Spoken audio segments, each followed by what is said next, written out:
Hello, and oh my goodness, I am so excited about this conversation. So, welcome to the Right Here, Right Now live show, Felicia. How are you today? Thank you. I'm actually great. I'm very excited to finally meet you, Gary. It's been long in the making. Yeah. On my side.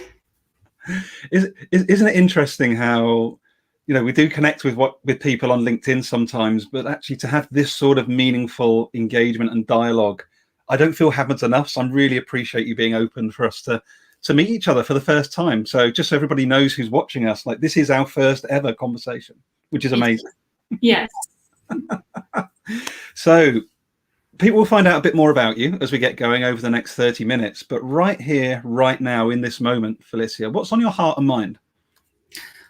Heart and mind.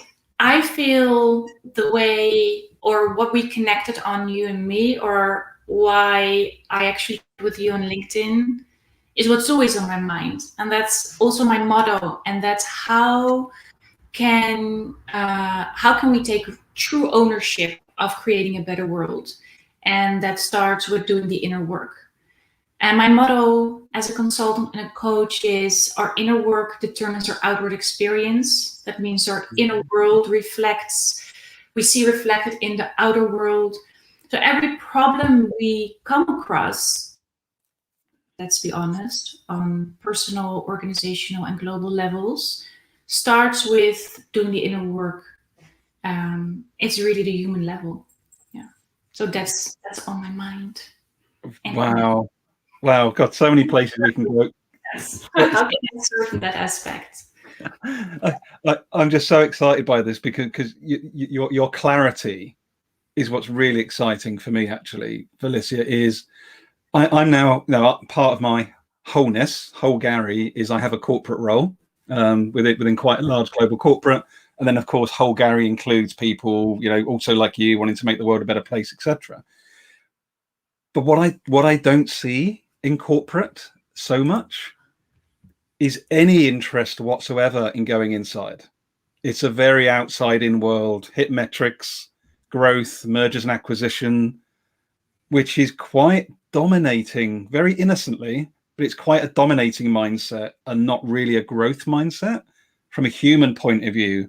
And that's what's emerging from that beautiful comment that you used. And I wondered if you'd agree or challenge what I just shared around this sort of innocently focusing on the outside rather than doing that inner work you speak about. Yeah, I agree with you. That is the status quo now in most big corporates. Why I'm still confident and committed to doing this work in corporate environments is because I have also experienced firsthand the relief in people when you manage to connect on a human and on a personal level. And what is really important when we think about the corporates is words like responsibility and ownership. The problems in corporates, the challenges remain the same. Everyone is stuck, ticking boxes, but not making real change. And the global problems are starting to come so incredibly close. And add to that, the demand of the younger generation to be part through their work and through the companies they work for and through their leadership to be part of global change is a change that's coming ready or not. So, wherever people are still resisting going inward and taking ownership on that level, it's only a delay of the inevitable. So those are two things that I'm observing. First of all, the relief when you connect with people on a human level, and also make very clear what we experience in organizations, how that relates to how we experience ourselves and our personal lives, but also how that connects to the global problems.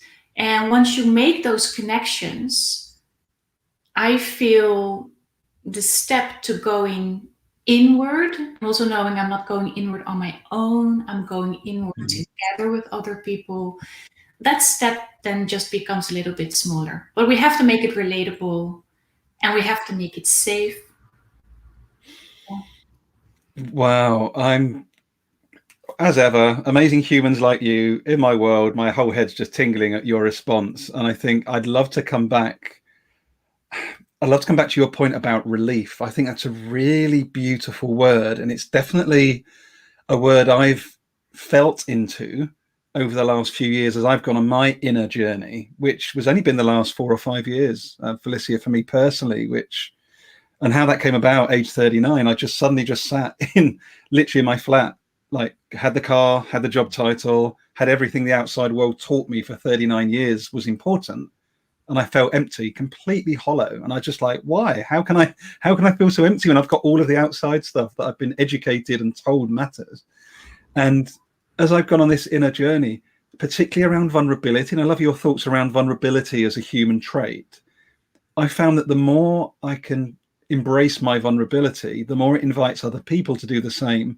And the freedom, back to your point about relief, the freedom that comes with not having to wear a mask is just unbelievable. I don't know if you've got any thoughts or comments or challenges around that.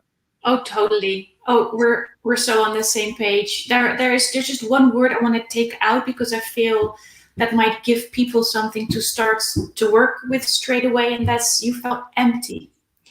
And it's that emptiness that holds diamonds, that is, I'm gonna say, a very taboo word. It's God, emptiness.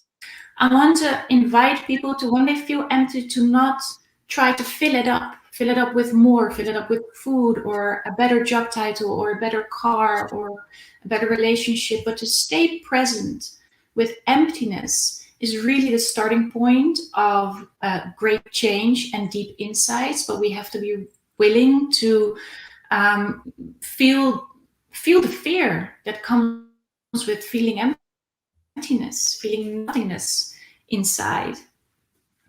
And it is difficult, it's scary, it can hurt. Find someone to help you or to guide you through that process, a coach or a friend. But the emptiness is really essential to embrace and to connect with. And then secondly, vulnerability. It's beautiful that you mentioned that, because I work a lot with the inner polarities, and I feel that we are going to be able to really harness and reach our full potential when we become aware of how polarities need each other. And there's a lot of ambition and a lot of power and a lot of doing in corporate environments. In the world, actually, we're really programmed to value everything that is within our masculine polarity. And I want to make clear that we all, it doesn't matter whether we're in a male or in a female body, we all have masculine and feminine energy.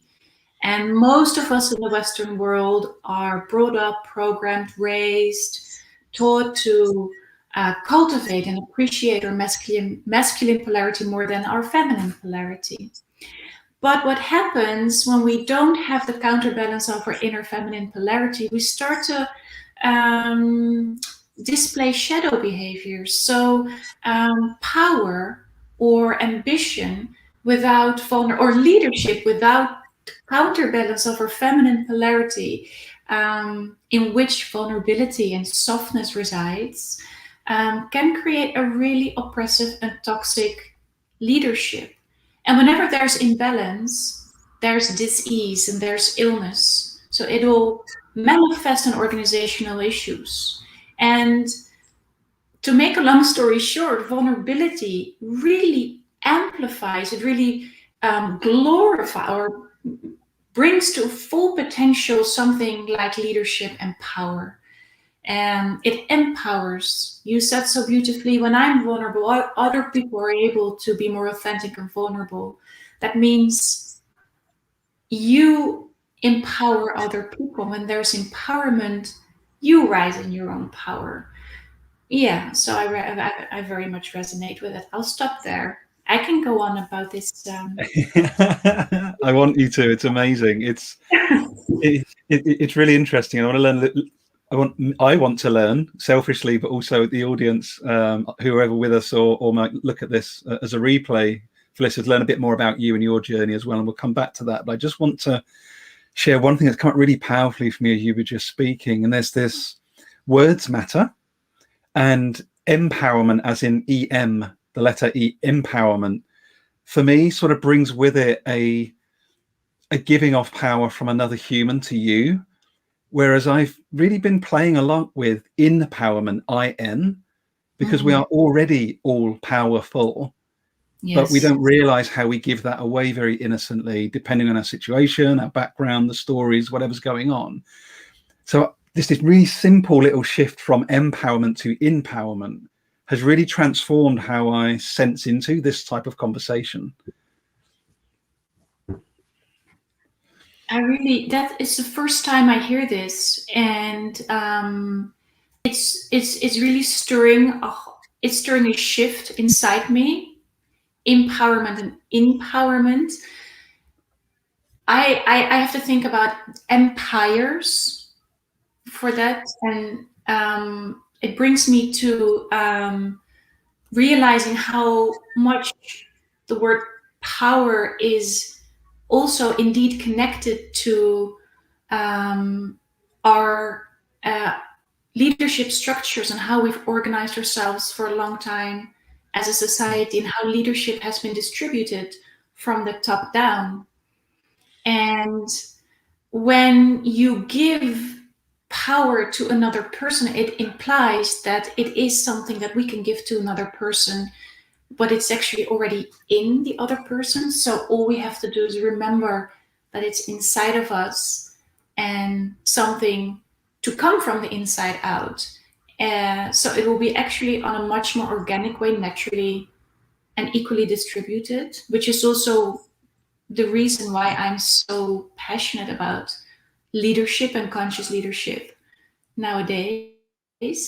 Did I understand you correctly? Now I'm Yes. sharing with you my thoughts. Yeah. No, it's a lovely ad. Thank you. And so many places we can go, but I'm going to come back to learn a bit more about you selfishly. So how did you, what was the lived experience for Felicia that sort of was a trigger for you to, hey, conscious leadership is my thing. This is what I'm here to do. Did you have any sort of small or big moments, or have you always been sort of innately into this sort of work, but maybe just learned more about it as you got older? I'd love to learn a little bit more about your sort of journey to where you are, if you don't mind, Felicia. It'd be really interesting. Oh, no, I'm happy to. I've always been innately interested in this, as ever since I was a young child. I would hear grown-ups talking about themselves or about the way things are in the world, and something in me always was resistant to it. I was like, no, I don't believe this. We have much more power than we think. I was a very free-thinking and free-feeling child, and I really looked very differently also at the people who are outcasts, people with mental health issues, drug addicts, homeless people. I knew there was something there that we were missing as a society. I thought, no, there's only a great power in these people. Have so much power, and there's so much suppression from the outside world that they cannot do anything but just manifest these great internal problems. That was always very much in me, and I experienced it firsthand as well. I had to really go on a journey, just like yourself. Because I got stuck. I got stuck in jobs that weren't fulfilling. I had spent time, too much time, trying to adjust to society and to adjust to what was expected of me, and suppressing my own true power and nature, and that manifested in anxiety for me.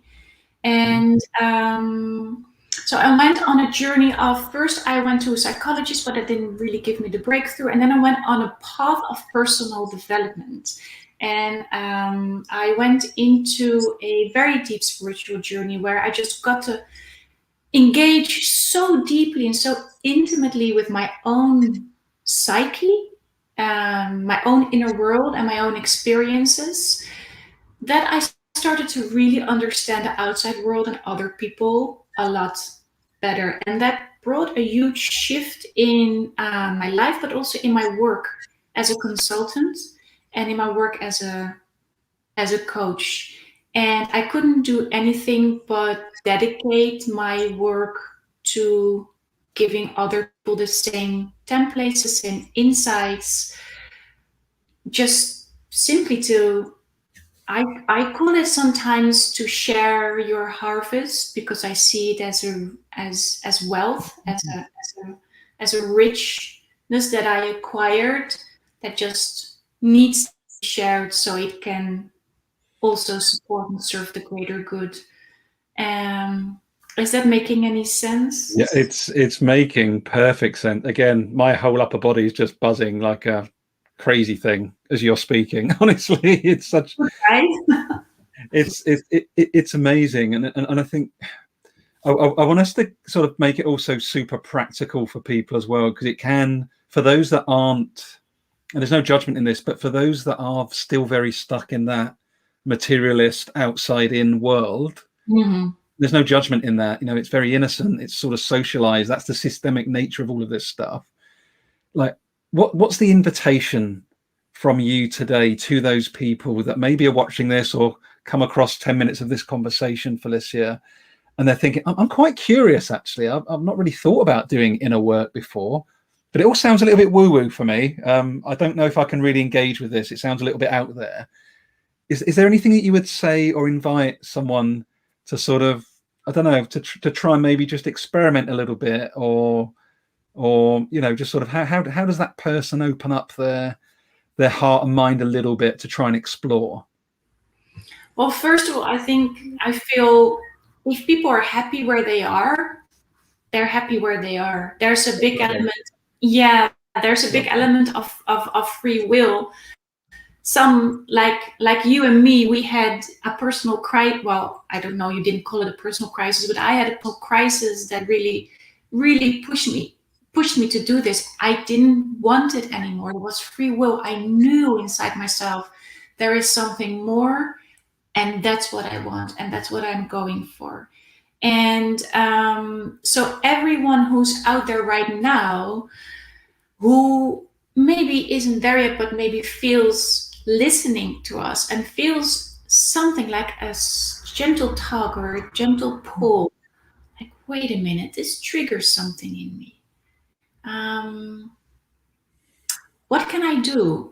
I really invite people like that to even maybe to reach out to us and have a conversation, just a free conversation about where you are at the moment.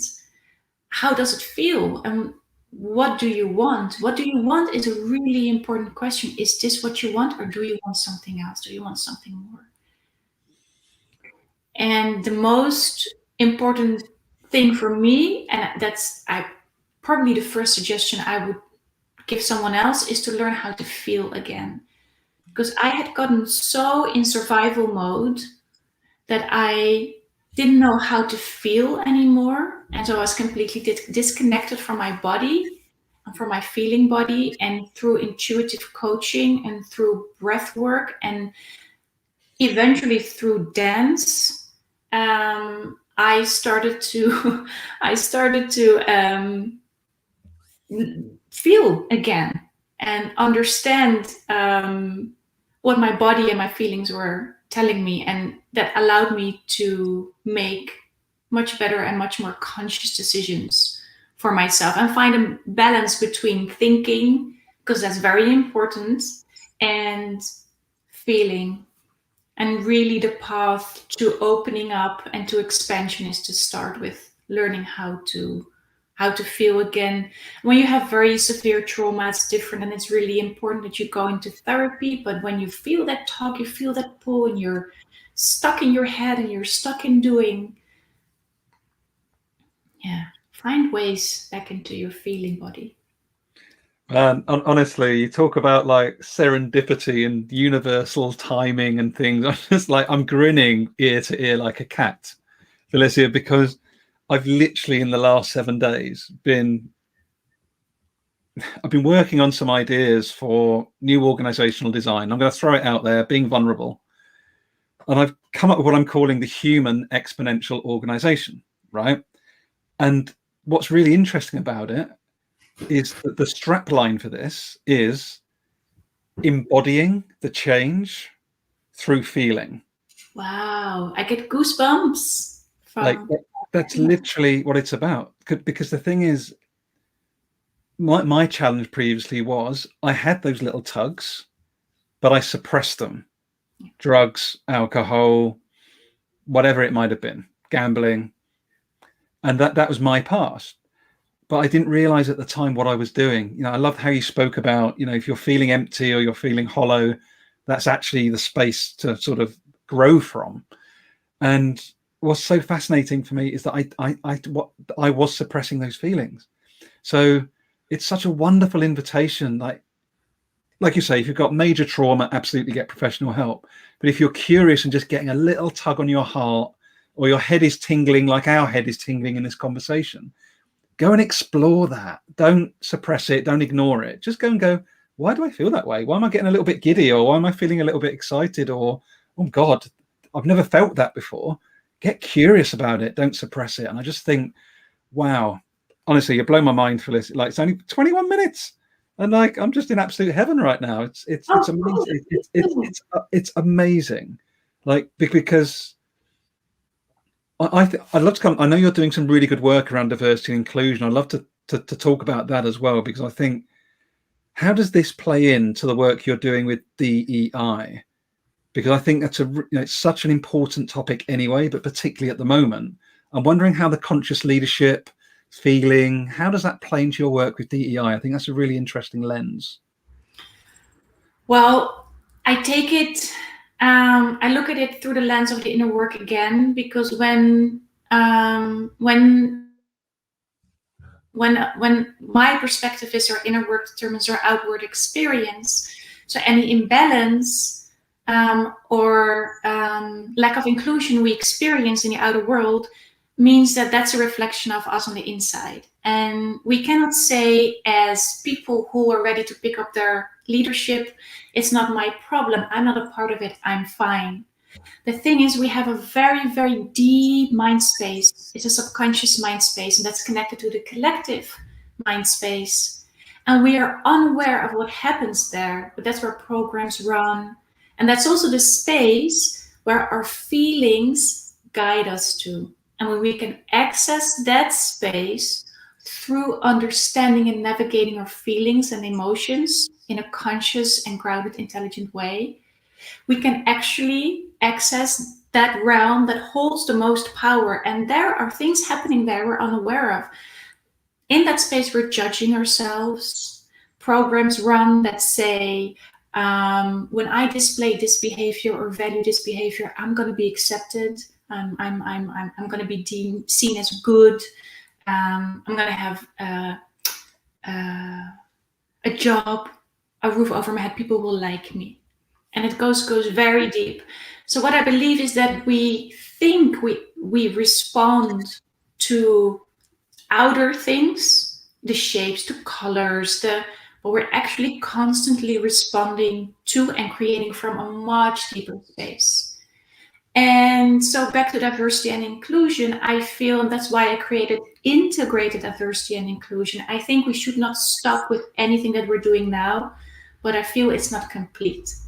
And it needs to be, what needs to be added to what we're doing right now is our inner work, making sure that we understand where we are still suppressing parts of ourselves, where we are still not accepting our entire inner spectrum of potential, of skills, of traits, of gifts. And that's mindsets and programs that are running on a subconscious level. That could be, as I said, that could relate to the feeling of being accepted, of being worthy of having a job. That's how deep it goes. So as with leadership and as with everything in life, if we want to change something for the better, same with D&I, we have to start with becoming aware of where we're still not accepting of ourselves. When we are truly accepting of ourselves, truly capable of feeling whole and expressing our unique talents, other people won't threaten us anymore. Differences won't threaten us anymore in our feeling, in us feeling safe and our sense of self. Yeah, lovely. Thank you so much for sharing that. And I just love.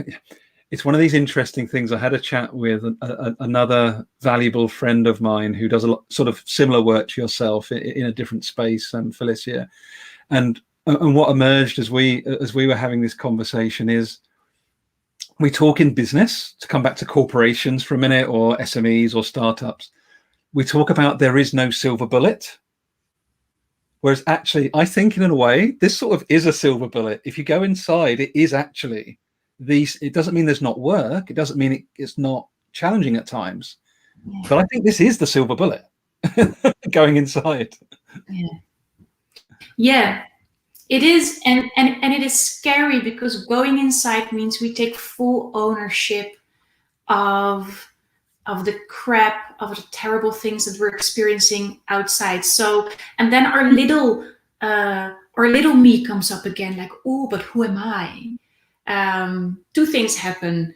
Ooh, I'm not a part of this. But when you go deeper, so who am I to have all this power? Who am I to be able to solve this just by being me?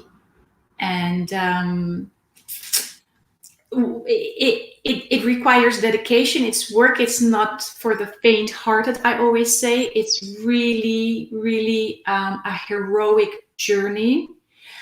But when you start to do that work, everything in the external world becomes so much easier. It is actually, you create a natural flow of creation that way. So in that sense, it is a silver bullet. Just what I'm just grinning because like this is our first conversation, everyone. Seriously, like we've never spoken before, and it's just like, yeah, found another soul sister, amazing. It's but what's so exciting for me about this conversation, I hope more people get involved and they reach out to you at your website, is this is a very non-threatening approach that you're offering. This is not about right or wrong. It's not about judgment. It's not about here's the perfect model. It's literally what I'm taking away, and certainly my own part of my journey. But what I'm hearing and feeling, Felicia, is like this is a space holding exercise. Like you're there to help hold the space for someone as they go on their journey. Yes, that's totally true. And all that matters is being able to be seen and to come out in that space, and from that space create an alignment with your outer world and with your decisions and with how you relate with other people. So it is definitely non-threatening. It's safe, it's loving, it's soft, but very powerful. Very, very powerful. I feel, yeah. So it's so cool. And I'm laughing because when you were sharing just now about who am I, just for anyone that watches this, I fall off the wagon all of the time. Like this is not a polished article thing at all. You'll never be finished. Like 2 days ago, I'm going like, who am I? Who am I to be talking about systemic change within the chemicals industry? Who am I to be talking to CEOs? I continuously have that story that I have to keep challenging. So I just want to put that into the recording for us, Felicia, that this isn't like a one and done thing. No. I even cannot say it's never done, because what do I know? But what I know is it's a cycle like nature. Our bodies are, we're fractals of the earth. We are nature and we are cyclical beings. So that means that our growth also goes in cycles, and it's an ongoing thing. I actually do think it never stops, and I think it's important. Thank you for putting it out there, because it is a commitment to the work and to living and being in a certain way. But it's not about perfecting yourself or fixing yourself. It's more about going on a quest of deeper and deeper understanding, so you can really create more beauty in the world, a more truthful and authentic version of yourself. I see soul diversity as something that's equally important, as important as biodiversity. I learn a lot from nature, from observing nature. Mm-hmm. And Earth thrives through biodiversity. We create prosperity and abundance through biodiversity. It's the same with soul diversity. We each have our unique role to play. And if we're all the same, we actually become barren, infertile. We erode our creativity. And when we embrace our own uniqueness as part of the bigger picture, so each unique individual, each unique soul is an essential part of that big cloth, that field, that just that bigness, then it also makes so much more sense to be authentic. I really lost your question, actually. I just went on a rant on. Beautiful. It's fine. Where it wants to go. What came out needed to come out. It's totally beautiful. It's one of those moments where I'm just like, oh my God, actually, if we just go for another 3 hours, this is like just beautiful exploration. But I will bring us to a close as well. Where does 32 minutes go? I'm not ready to say goodbye yet, Harry. No, nor am I. But I made a commitment to try and keep these to about 30 minutes. So I think what it means is we need to do it again. Yes, let's do that.